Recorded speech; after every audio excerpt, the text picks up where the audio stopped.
السلام علیکم۔ اردو ناول حقیقے میں آپ سب لوگوں کو خوش آمدید۔ امید کرتی ہوں آپ سب لوگ ٹھیک ہوں گے، خوش ہوں گے۔ ناول شہر محبت، جس کی یہ تیسری اور سیکنڈ لاسٹ ایپیسوڈ ہے۔ چلیں جی اسٹارٹ کرتے ہیں۔ وہ شوق گہری گہری نظروں سے مجھے تکتا ہوا ریان کے کمرے کی طرف چلا گیا تھا، اور میں اس روز کمرے سے باہر نہیں نکلی تھی۔ ایک بار رومی میرے کمرے میں آئی تھی۔ میں نے یوں ہی ایک کتاب اٹھا لی تھی۔ ان دنوں تم بہت بور ہو گئی ہو سومی، اس نے گلہ کیا تھا۔ پتہ نہیں کن خیالوں میں گم رہتی ہو، ناراض ہو؟ میں نے کتاب رکھ کر اسے گدگدایا تو وہ ہنسنے لگی۔ پلیز نہیں سومی، ایسے مت کرو، تو ناراض نہیں ہونا۔ لیکن تم نے کیا کہا تھا کہ میرے ساتھ شاپنگ کے لیے چلو گی؟ مجھے میڈم آسیہ کے لیے ایک گفٹ لینا، ان کی برتھ ڈے پر بھجواؤں گی۔ میڈم آسیہ میری بھی پسندیدہ ٹیچر تھی۔ چلو ابھی چلتے ہیں۔ میں رومی کو ناراض نہیں کر سکتی تھی، کبھی بھی نہیں۔ اور پتہ ہے 2 دن بعد فیضان بھائی کی بھی برتھ ڈے ہے، اس نے بتایا۔ مجھے ان کے لیے بھی گفٹ لینا ہے۔ اچھا لے لینا، لیکن تمہیں کس نے بتایا؟ مجھے اس کی معلومات پر حیرت ہوئی۔ میں نے خود پوچھی تھی ان کی ڈیٹ آف برتھ، لیکن آپ ان کو نہ بتانا میرے گفٹ کا، میں سرپرائز دوں گی انہیں۔ اور مجھے بھی تو کچھ لینا چاہیے نا، میں نے سوچا اور کچھ کتابیں خرید لی تھی۔ میں کل فارغ ہوں، پڑھوں گی، میں نے رومی کو بتایا تھا۔ اس کے ساتھ شاپنگ کر کے جب میں گھر آئی تو اندھیرا تھا، اور اگر بیا دیکھ لیتی تو ناراض ہوتی۔ وہ ہم ڈرائیور کے ساتھ ہی جاتے تھے، لیکن بیا کہتی تھی مغرب سے پہلے گھر آ جایا کرو۔ مجھے نہیں پسند لڑکیوں کا آدھی رات تک مارکیٹوں کے چکر لگانا۔ بیا اپنے پورشن میں تھی۔ ہم دونوں جلدی جلدی اپنے کمروں میں گھس گئیں۔ پورش میں پپا کی گاڑی نہیں تھی، گویا وہ ابھی تک آفس سے نہیں آئے تھے۔ میں نے کتابیں ایک طرف رکھیں اور فریش ہو کر جینا کو چائے بنانے کا کہا۔ میں پہلے تو چائے کی عادی نہ تھی، بیا چائے پینے ہی نہیں دیتی تھی۔ انٹرنشپ کے 6 مہینوں کے دوران اچھی خاصی عادت ہو گئی تھی۔ اس وقت ہلکا سر درد بھی شاید اس لیے محسوس ہو رہا تھا کہ میں نے شام میں چائے نہیں پی تھی۔ رومی تو جب بھی شاپنگ کے لیے جاتی تھی تھک جاتی تھی، اور آج تو ہم نے چکر بھی بہت لگائے، ایک شاپ سے دوسری شاپ تک۔ رومی کو کوئی گفٹ ہی پسند نہیں آتا تھا۔ وہ اب بیڈ پر پڑی ہوگی، تھکی ہے، میں نے سوچا، اور چائے پی کر اٹھ کھڑی ہوئی۔ میں ہاتھ میں ایک کتاب پکڑے بیا کی طرف جا رہی تھی، لیکن واقعی میں بیا کی طرف جا رہی تھی، یہاں دل میں کہیں فیضان کو دیکھنے کی چاہ بھی تھی۔ ہمارے شاپنگ پر جانے سے پہلے وہ اور ریان کہیں چلے گئے تھے، مما کی گاڑی میں۔ یہ نئی گاڑی مما نے کچھ دن پہلے ہی لی تھی، اور وہ ابھی تک واپس نہیں آئے تھے۔ میں نے سوچا تھا فیضان کے آنے تک بیا کے کمرے میں بیٹھ کر پڑھوں گی، اور فیضان کی عادت تھی وہ باہر سے آتا تو پہلے بیا کو ضرور سلام کرتا، ان کے کمرے میں جاتا تھا اور پھر اپنے کمرے میں جاتا تھا۔ بیا کے کمرے کے بالکل ساتھ بائیں طرف اس کا بیڈ روم تھا۔ میں اپنے ہی دھیان میں مگن بیا کے کمرے کے دروازے تک پہنچی، اور ابھی میں نے دروازے پر ہاتھ رکھا ہی تھا کہ ٹھٹک کر رک گئی۔ اندر سے ماما کی آواز آ رہی تھی، بیا میں بہت اپسیٹ ہوں۔ اس میں اپسیٹ ہونے کی کیا بات ہے دیا؟ بیٹیوں کو ایک دن رخصت کرنا ہی ہوتا ہے، آپ میری بات نہیں سمجھ رہی بیا۔ مما کے لہجے میں جھنجھلاہٹ تھی۔ بھابھی نے سومی کے لیے کہا ہے، فیضان کا رشتہ سومی کے لیے مانگا ہے۔ ہاں ہاں بتایا تو ہے تم نے، فیضان اچھا لڑکا ہے، تمہیں اعتراض کیا ہے؟ بیا بہت پرسکون تھی، اور میرا دل مانو میرے سینے سے نکل کر جسم کے ہر حصے میں دھڑکنے لگا تھا۔ میں نے کب کہا ہے کہ فیضان میں کوئی برائی ہے؟ میرے بھائی کا اکلوتا بیٹا ہے، مجھے اپنی جان سے بڑھ کر عزیز اور پیارا ہے۔ لیکن بیا میری خواہش تھی کہ فیضان کا رشتہ رومی سے طے پاتا، اور میں نے اس کے لیے بھائی جان سے کہا تھا کہ وہ فیضان کو ضرور ساتھ لائیں، اور میں نے اپنی خواہش بھی بتا دی تھی انہیں۔ میرا دل جیسے میرے وجود کے اندر ساکت ہو گیا۔ یہ مما کیا کہہ رہی ہیں؟ آخر وہ ایسا کیوں چاہتی ہیں؟ اور رومی تو ابھی بہت چھوٹی ہے، فیضان تو مجھ سے بھی 4 سال بڑا ہے۔ اور یہی بات بیا نے کہی تھی۔ کیا کہہ رہی ہو جیا؟ رومی تو ابھی بہت چھوٹی ہے، اور پھر فیضان 9 سال بڑا ہے اس سے، تو کیا ہوا؟ فصیح بھی تو مجھ سے 10 سال بڑے ہیں، اور رومی بھی کوئی چھوٹی نہیں ہے، 18 سال کی ہو چکی ہے۔ 2 سال تک گریجویشن کر لے گی تو شادی کر دیں گے۔ لیکن آخر جیا سومی اور فیضان کے رشتے میں کیا برائی ہے؟ بیا کی آواز پست تھی، میرا تو سارا وجود کان کا بنا ہوا تھا۔ جیا میں اپنے بھتیجے کے ساتھ اپنی بیٹی کی شادی کرنا چاہتی ہوں۔ میرا دل جیسے نیچے پتال میں گر گیا، میری سماعتوں میں ایک لفظ زندہ رہ گیا، اپنی بیٹی؟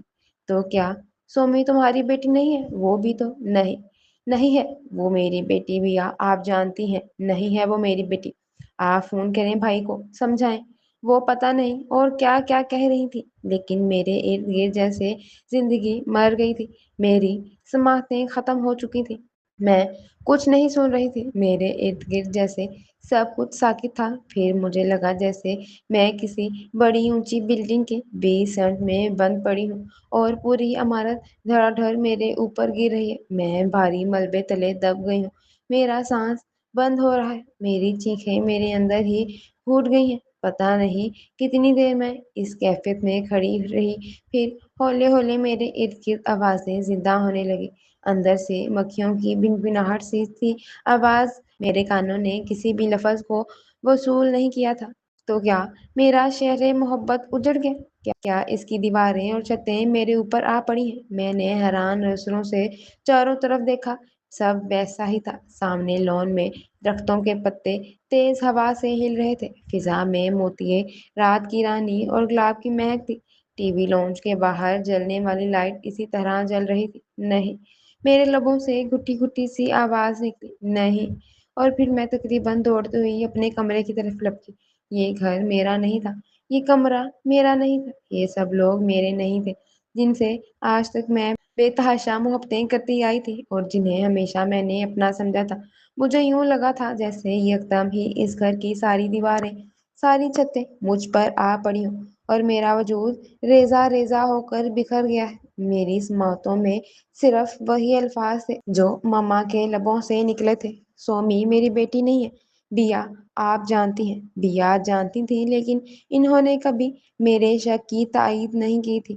لیکن مجھے نہیں پتا تھا، میں اپنے بیڈ پر گھٹنوں کے گرد دونوں بازو لپیٹے بیٹھی تھی۔ میں نے اپنے کمرے کی لائٹ نہیں جلائی تھی، دروازہ لاک کر لیا تھا۔ میں اس وقت کسی کا سامنا نہیں کرنا چاہتی تھی۔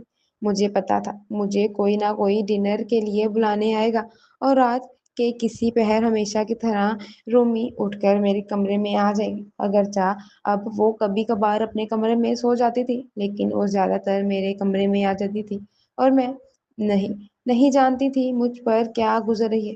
جو بھی گزر رہا تھا وہ بیان نہیں کیا جا سکتا تھا۔ پتا نہیں کیا تھا، شاید میں ٹوٹ رہی تھی، بکھر رہی تھی، میری آنکھیں جل رہی تھی، ان میں ریت بھری تھی، اور میرے اندر جیسے سب کچھ ڈھہ گیا تھا۔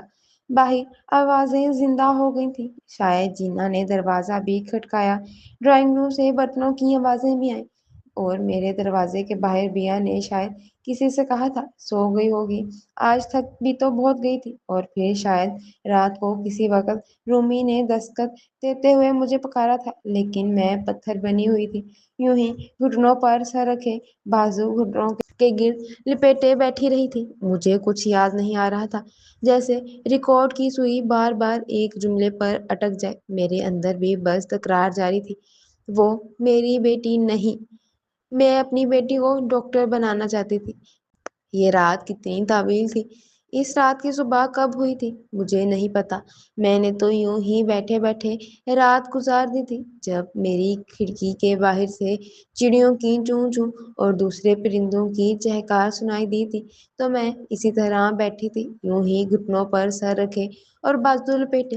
کل تک میں ان آوازوں کو اپنے بیڈ پر لپیٹے بہت خوش اور مسرت سے سنتی تھی، جو مجھے صبح کا پیغام دیتی تھی، لیکن آج ان آوازوں نے کبھی بھی میری ساکت وجود میں جنبش نہیں کی تھی۔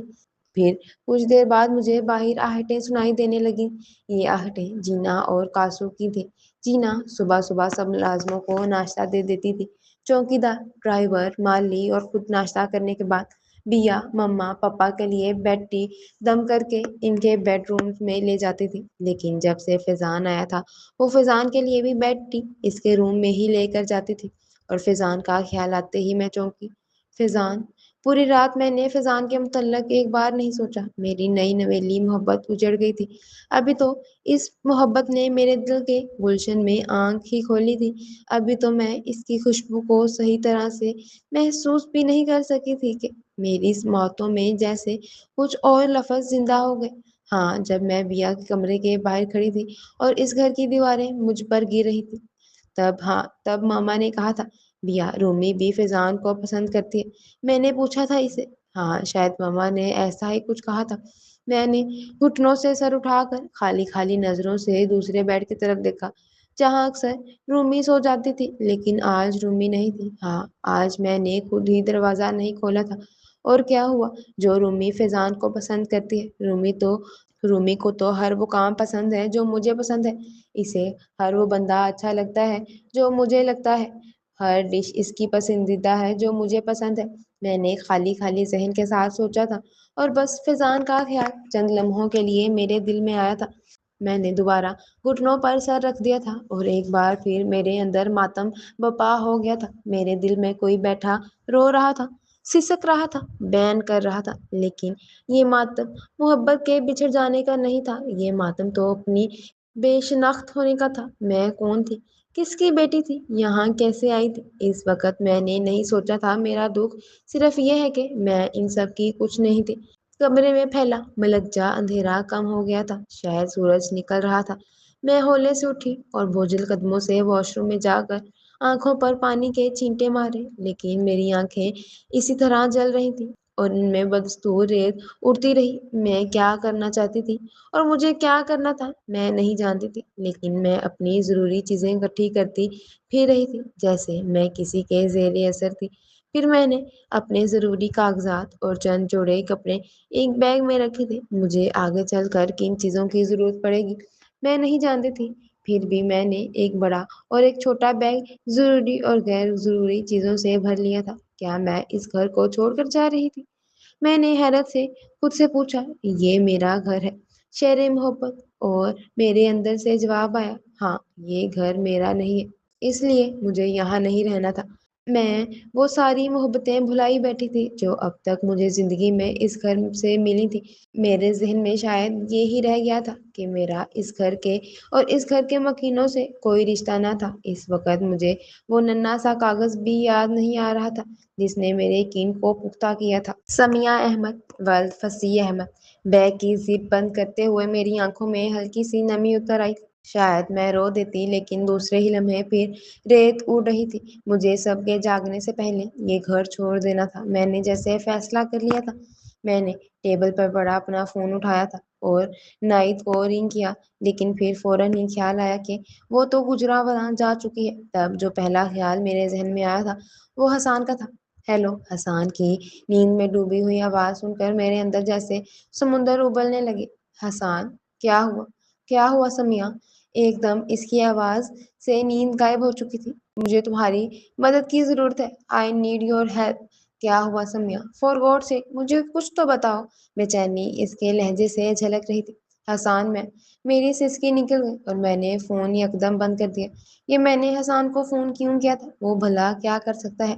وہ تو خود ہاسپٹل میں رہتا ہے۔ اور پھر حسان! میرا موبائل بج رہا تھا، یہ یقیناً حسان تھا۔ میں نے نمبر دیکھے بغیر فون پاور آف کر کے اسے پرس میں ٹھونسا۔ وقت تیزی سے گزر رہا تھا، مجھے یہاں سے چلے جانا تھا۔ بس نائد کی کزن نیو کیمپس ہاسٹل میں رہتی ہے، فیصل آباد سے آئی تھی۔ آج کا دن کم از کم اس کے پاس رہ سکتی ہوں۔ یہ خیال آتے ہی میں نے فائل سے کاغذ نکال کر رومی کی طرف خط لکھا تھا۔ چاند سے پیاری رومی، آج میں شہر محبت سے جلا وطن کر دی گئی ہوں۔ میں نہیں جانتی میں کہاں جاؤں گی، لیکن یہاں اس گھر میں میرا کچھ نہیں ہے۔ کیا واقعی؟ خط لکھتے لکھتے میں نے سوچا، کیا واقعی میرا یہاں کچھ نہیں؟ میرا بچپن، میرا لڑکپن، میری ہنسی، میرے آنسو، میرے لفظ، کیا کچھ نہیں ہے یہاں میرا؟ رومی، ریان، پپا، بیا، مما کہتی ہیں میں ان کی بیٹی نہیں ہوں، میرا تم سب سے کوئی رشتہ نہیں، اور اجنبی لوگوں کا بھلا شہر محبت میں کیا کام؟ مما، پپا، بیا، تم اور ریان سب مجھے معاف کر دینا، لیکن رومو میری جان، میرے اندر تو دھول اڑتی ہے۔ اب برسوں کی پیاس اور تشنگی سے کانٹے اگ رہے ہیں۔ میرا پورا وجود بکھر کر ریزہ ریزہ ہو گیا ہے۔ پتہ نہیں جوڑ بھی پاؤں گی یا نہیں۔ خدا تم سب کو ہمیشہ بہت خوش رکھے۔ ریان کا بہت خیال رکھنا، بہت زیادہ۔ پھر اس سے آگے کچھ لکھا ہی نہ گیا۔ میں نے قلم یوں ہی ٹیبل پر رکھ دیا اور خود اٹھ کھڑی ہوئی۔ مجھے لگا جیسے میں نے کچھ اور لکھا تو میرا ضبط ختم ہو جائے گا اور میں دھاڑے مار مار کر رونے لگوں گی۔ میں نے آہستگی سے دروازہ کھولا۔ سب کے کمرے بند تھے، صرف کچن سے برتنوں کی کھٹ پٹ کی آوازیں آ رہی تھیں۔ شاید جینا سب ملازمین کا ناشتہ بنا رہی تھی۔ میں نے آہستہ سے لاؤنج کا دروازہ کھولا اور باہر نکل آئی۔ باہر پورچ میں تینوں گاڑیاں کھڑی تھیں۔ میں بیگ گھسیٹتی ہوئی پچھلے لان کی طرف آئی اور پچھلا گیٹ کھول کر باہر سڑک پر آ گئی۔ میرا ذہن کام نہیں کر رہا تھا۔ میں نے حسان سے کہا تھا کہ وہ گھر نہ چھوڑے اور آج میں نے خود یہی کیا تھا۔ حالانکہ اس گھر میں مجھے کبھی کوئی تکلیف نہیں ہوئی تھی، مجھے وہ سب ملا تھا جو رومی یا ریان کے پاس تھا۔ نہ میں سنڈریلا تھی اور نہ ہی ماما سنڈریلا کی ماں کی طرح ظلم تھی۔ کیا میں خود غرض ہوں؟ سڑک کے کنارے چلتے چلتے میں نے سوچا ابھی بہت صبح تھی اور مجھے کوئی رکشا یا ٹیکسی نظر نہیں آ رہی تھی۔ دوسرے ہی لمحے میرے اندر جھکڑ چڑھنے لگے تھے۔ وہ میری بیٹی نہیں ہے بیا، آپ جانتی ہو نا۔ کیا تھا اگر ماما یہ کہتی وہ یوں ہی رومی کی شادی فضان سے کر دیتی تو کیا میں منع کر دیتی؟ رومی مجھے بھی تو بہت پیاری ہے، اور اگر رومی کو تو تب ہی ایک گاڑی کے بریک چڑچڑائے تھے، وہ قریب سڑک پر رک گئی اور پھر اس کا دروازہ کھولتے ہوئے حسان نے مجھے آواز دی تھی، سومی، سمیا، تم یہاں کہاں جا رہی ہو؟ اس کے لہجے میں حیرت تھی۔ میں نے اس کی طرف دیکھا، وہ مجھے حیرت سے دیکھ رہا تھا۔ اور تم کہاں جا رہے ہو؟ میں نے نظریں جھکا لی۔ تمہاری طرف ہی جا رہا تھا۔ تم کیا سمجھ رہی تھی کہ تمہارا فون سننے کے بعد میں چادر اوڑھ کر سو جاتا؟ تم نے تو آرام سے آئی نیڈ یور ہیلپ کہہ کر فون بند کر دیا تھا، اور وہاں مجھ پر کیا کیا گزر گئی کہ خدا جانے کیا ہوا ہے، اور اب مزے سے یہاں چہل قدمی کر رہی ہوں۔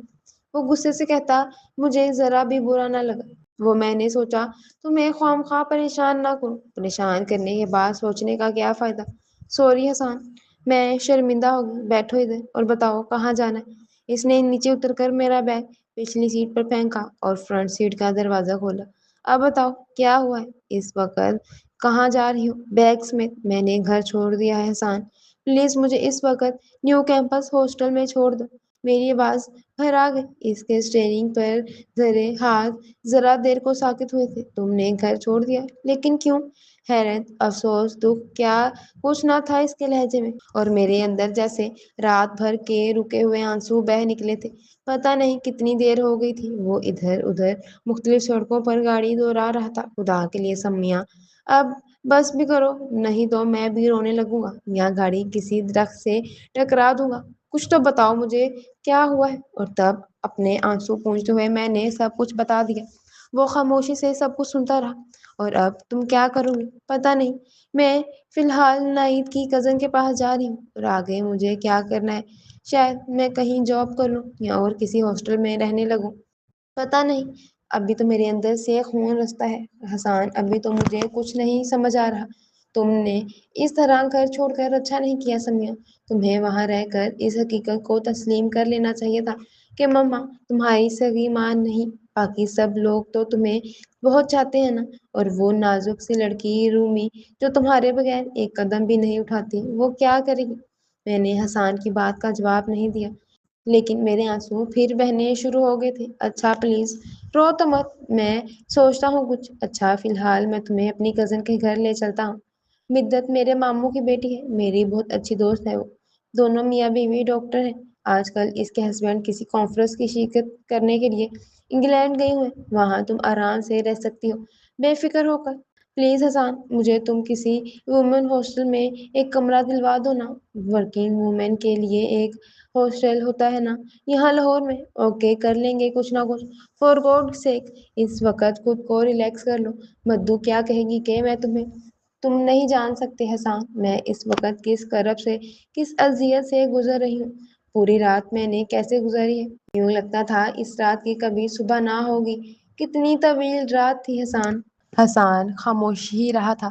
مدت اتنے سویرے حسان کے ساتھ مجھے دیکھ کر حیران ہوئی تھی، لیکن اس نے اس کا اظہار نہیں کیا تھا۔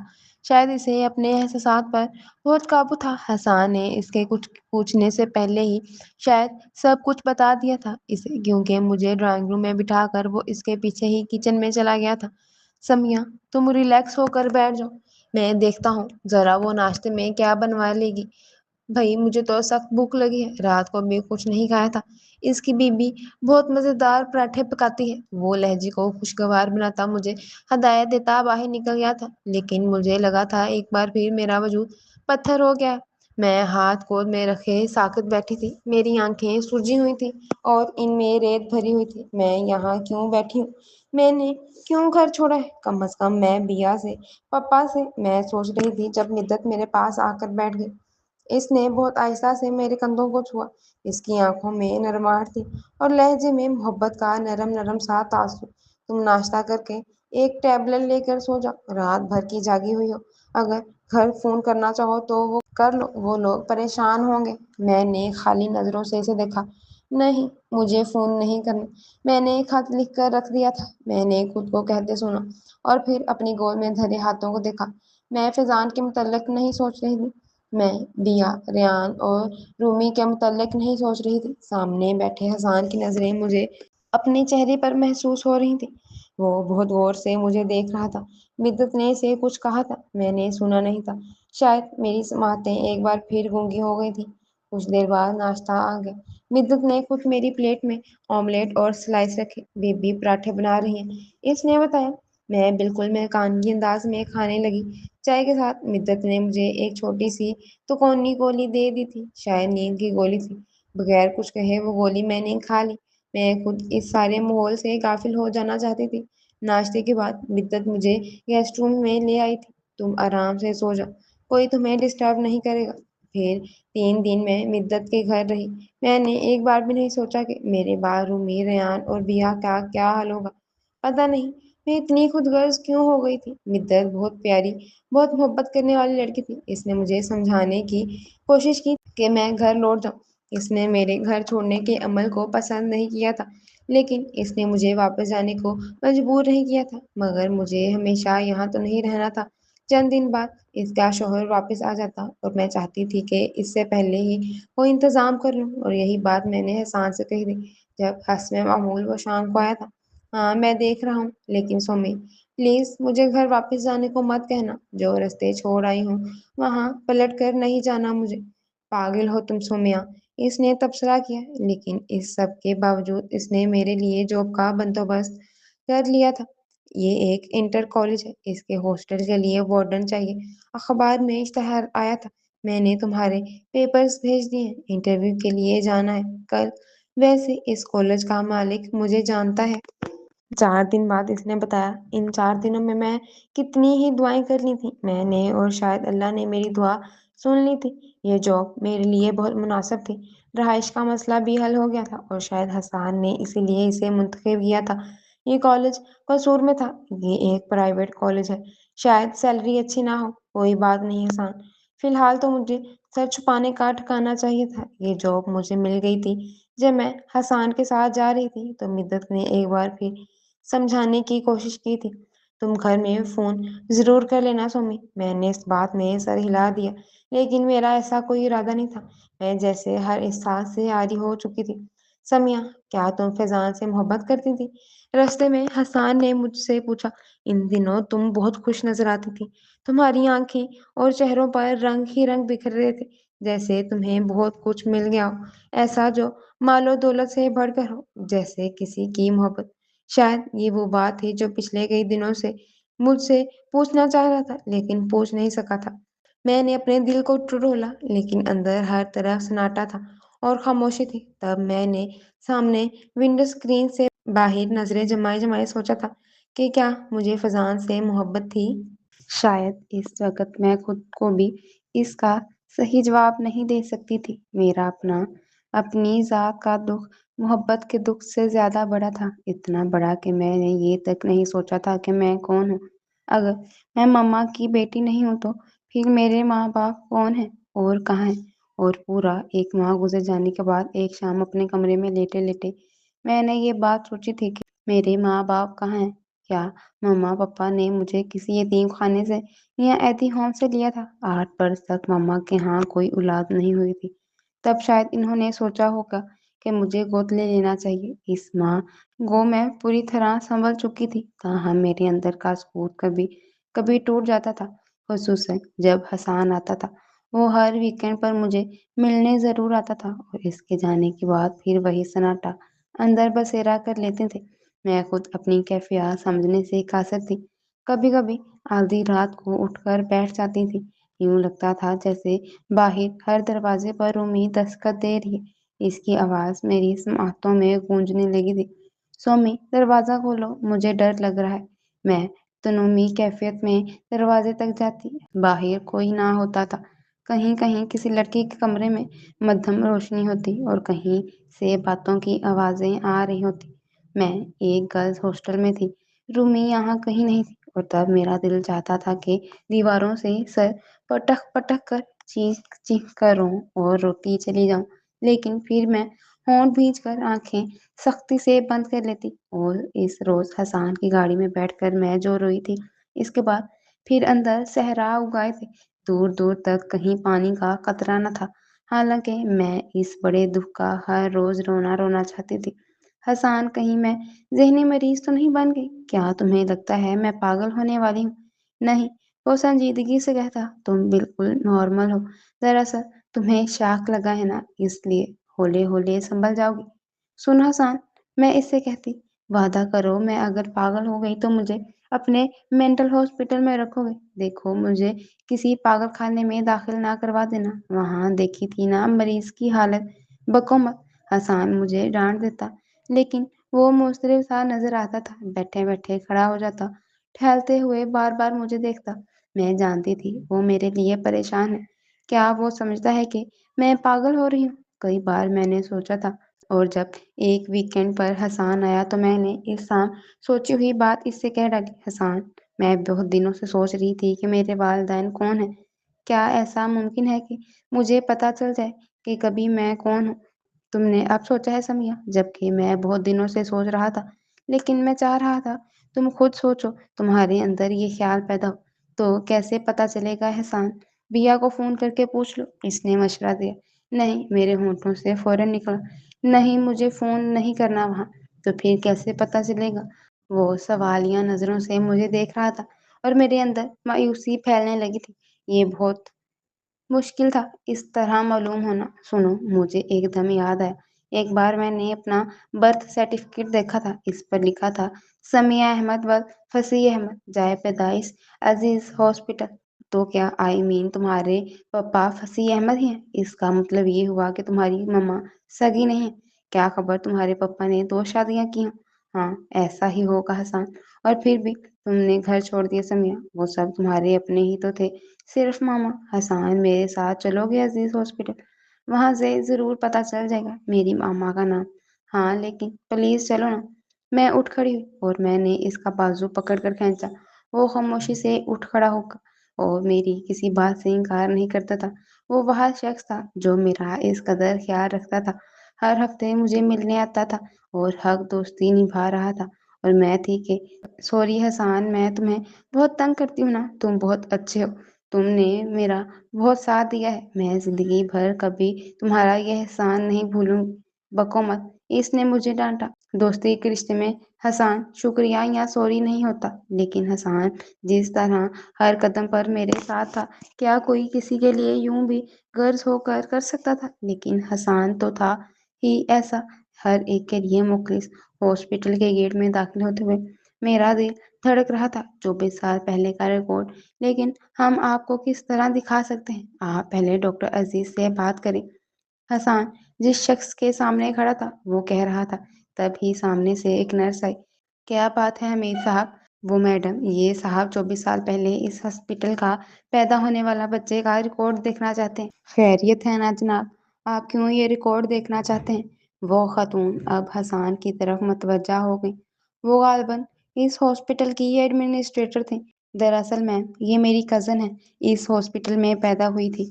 اس کا خیال ہے کہ اس کے بے فارم اور میٹرک کی سند میں جو اس کی تاریخ پیدائش ہے وہ غلط ہے۔ یہ اپنی صحیح ڈیٹ آف برتھ معلوم کرنا چاہتی ہے۔ حسان باتیں بنانے میں تو ماہر تھا۔ کیا نام ہے تمہارا؟ سمیہ احمد۔ میرے پپا فصیح احمد ہیں۔ فصیح احمد؟ میڈم نے آنکھیں سکیڑیں۔ وہ جو آرکیٹیکٹ ہیں، ان کی اپنی کنسٹرکشن کمپنی ہے۔ اور ہاں ہاں وہی، میں بے ساختہ بولی تھی، مجھے بالکل یاد ہے، یہاں ان کی بیٹی پیدا ہوئی تھی اس ہاسپٹل میں، اور ان کی مسز آج کل ایم این اے ہیں۔ خاتون کی یادداشت غضب کی تھی۔ اس ہاسپٹل کا نقشہ فصیح احمد نے ہی بنایا تھا اور اس ہاسپٹل بنانے کا ٹھیکہ بھی ان کی کنسٹرکشن کمپنی کو دیا گیا تھا۔ ابھی پچھلے دنوں بھی ان سے ملاقات ہوئی تھی۔ ان کی مسز بھی ساتھ تھیں اور چھوٹی بیٹی بھی۔ غضب کی مشابہت ہے تم میں اور اس میں۔ خاتون کو غالباً بولنے کی بیماری تھی۔ میرے دل میں ہوک سی اٹھی تھی رومی اور ماما کے ذکر سے۔ وجیہہ، ہاں یہی نام ہے نا تمہاری ماں کا؟ وہ جب یہاں ہمارے ہاسپٹل میں ایڈمٹ ہوئی تھی تو بہت گھبرائی ہوئی تھی، بہت خوفزدہ تھی۔ شادی کے کافی عرصہ بعد ان کی اولاد ہوئی تھی نا، میں اکثر ان کے پاس بیٹھ کر انہیں تسلی دیتی رہتی تھی کہ میں خود 10 سال بعد ماں بنی تھی، لیکن وہ تو بہت ڈرتی تھی کہ کہیں پیچیدگی نہ ہو جائے کوئی۔ لیکن کچھ بھی نہیں ہوا تھا، نارمل کیس ہوا تھا اور 2 دن بعد ہاسپٹل سے فارغ ہوئی تھی۔ میں نے الجھ کر حسان کی طرف دیکھا تھا۔ حسان خود بھی الجھ گیا تھا اور ان خاتون کی مدد سے وجیہہ فصیح احمد کی فائل بھی مل گئی اور تم یوں ہی خوامخواہ۔ حسان بے حد ریلیکس ہو گیا تھا مما کا نام دے کر، لیکن میں تو اور الجھ گئی تھی۔ خوامخواہ نہیں حسان، میں نے اپنے کانوں سے سنا تھا، میں ان کی بیٹی نہیں۔ زبان سے صرف ایک بار سنا، لیکن ان کے رویوں نے کئی بار احساس دلایا۔ چلو پہلے گھر چلتے ہیں بیا سے۔ نہیں حسان، واپس قصور لے چلو مجھے۔ میرے لہجے کی سختی نے حسان کے لبوں سے مسکراہٹ چھین لی تھی۔ پھر سارا رستہ اس نے بات نہیں کی۔ اب یہ گتھی شاید کبھی نہ سلجھ سکے، میں نے تب سوچا تھا، لیکن کبھی کبھی وہ ہو جاتا ہے جو ہمارے تصور میں نہیں ہوتا، اور میرے ساتھ بھی ایسا ہی ہوا تھا۔ وہ گتھی جو میرے خیال میں کبھی نہیں سلجھ سکتی تھی، اچانک سلجھ گئی۔ شام کو روم نمبر 18 کی ایک لڑکی کی طبیعت خراب ہو گئی۔ اسے وامٹنگ ہو رہی تھی اور بخار بھی بہت تیز تھا۔ لڑکیوں نے مجھے بتایا تو میں اسے قریبی ڈسپینسری پر لے گئی۔ اس ڈسپینسری میں صرف ایک ڈاکٹر بیٹھا تھا، اس لیے اچھا خاصا رش تھا۔ بڑے سارے برآمدے میں سامنے دیوار کی ساتھ لکڑی کے بینچ پڑے ہوئے تھے جن پر مریض بیٹھے ہوئے تھے۔ ایک طرف عورتیں اور دوسری طرف مرد تھے۔ میں بھی اس لڑکی کے ساتھ بیٹھ گئی۔ لڑکی کے ساتھ اس کی ایک روم میٹ بھی تھی۔ اتنی باری کا انتظار کرتے ہوئے اچانک مجھے احساس ہوا کہ کوئی مجھے دیکھ رہا تھا۔ میں نے نظریں اٹھائیں تو بالکل میرے سامنے بیٹھا شخص جو ڈھیر عمر کا تھا میری طرف دیکھ رہا تھا۔ کبھی کبھی وہ جھک کر اپنے ساتھ بیٹھی ساملی سی قدرے موٹی عورت کو سرگوشی میں کچھ کہتا اور پھر میری طرف دیکھنے لگتا۔ تھوڑی دیر بعد ہی مجھے گھبراہٹ ہونے لگی تھی۔ یہ شخص مجھے اس طرح کیوں دیکھ رہا ہے؟ میں بے چین ہو کر اٹھ کھڑی ہوئی اور پھر بیٹھ گئی۔ میری ساری ہنسی یکدم بیدار ہو گئی تھی۔ یہ شخص ضرور کوئی گنڈا ہے، حالانکہ شکل سے تو خاصا مسکین لگ رہا تھا۔ یہ ضرور ہمارا تعقب کر کے جان لے گا کہ ہم کہاں رہتے ہیں، اور کیا خبر یہ لڑکیوں کو اغوا کرنے والے کسی گروہ سے متعلق ہو۔ میری ہتھیلیاں پسینے سے بھیگ گئی۔ میں نے غور کیا، وہ مجھے دیکھ رہا تھا۔ اس کی توجہ قریب بیٹھی لڑکیوں کی طرف نہیں تھی۔ خدا خدا کر کے ہماری باری آئی تو میں نے خدا کا شکر ادا کیا کہ ابھی اس کے آگے 3 4 مرد بیٹھے تھے۔ میں ڈاکٹر کے روم سے نکل کر تیز تیز قدموں سے گیٹ کی طرف جا رہی تھی کہ یکدم مجھے اپنے پیچھے قدموں کی آواز سنائی دی۔ میں نے مڑ کر دیکھا تھا۔ میرا رنگ زرد پڑ گیا۔ سنیں پلیز رکیں، اس نے ہاتھ اٹھا کر کہا تو میں بالکل غیر ارادی طور پر رک گئی۔ میں شاید اس پر ظاہر نہیں کرنا چاہتی تھی کہ میں اس سے خوفزدہ ہوں۔ وہ میں بہت دیر سے تمہیں دیکھ رہا تھا، تمہاری شکل عارفہ سے بہت ملتی ہے، بلکہ تم تو بنی بنائی عارفہ ہو، بلکہ بالکل ویسا ہی قد، ویسی ہی رنگت، ویسی ہی آنکھیں۔ میں سچ کہتا ہوں، تمہیں دیکھ کر مجھے پہلی بار یوں ہی لگا تھا جیسے عارفہ کو دیکھ رہا ہوں۔ تم یقیناً عارفہ کی بیٹی ہو۔ اب میں ہونک بنے اسے دیکھ رہی تھی۔ لیکن تم لوگ تو لاہور میں رہتے تھے نا، تم یہاں کیسے ہو؟ اور یہاں اس ڈسپینسری میں کیا فصیح احمد کا کاروبار تپاہ ہو گیا؟ اب کہ میں چونکی تھی، آپ کو میرے پپا کا نام کیسے پتا چلا؟ تم فصیح احمد کی بیٹی ہو نا؟ میرا خیال صحیح تھا، بلکہ یقین تھا کہ تم عارفہ کی ہی بیٹی ہو، بنی بنائی عارفہ ہو تم۔ لیکن شمو کہتی تھی میں پاگل ہو گیا ہوں، دنیا میں بہت سے لوگوں کی شکلیں ملتی ہوں گی، بھلا یہاں اس ڈسپینسری میں اتنے امیر باپ کی بیٹی کیوں کرے گی؟ میرے دل کی دھڑکن یکدم تیز ہو گئی تھی۔ لیکن میری مما کا نام تو عارفہ نہیں ہے، میں نے خود کو کہتے سنا۔ ہاں وجیہہ نام ہے نا تمہاری ماں کا، لیکن وہ تمہاری سگی ماں نہیں ہے، شاید تمہیں پتا نہیں ہے۔ مجھے علم ہے، میں نے سر جھکا لیا تھا۔ میرے اندر ہلچل مچی تھی، جیسے کسی نے ساکن ندی میں ایک ساتھ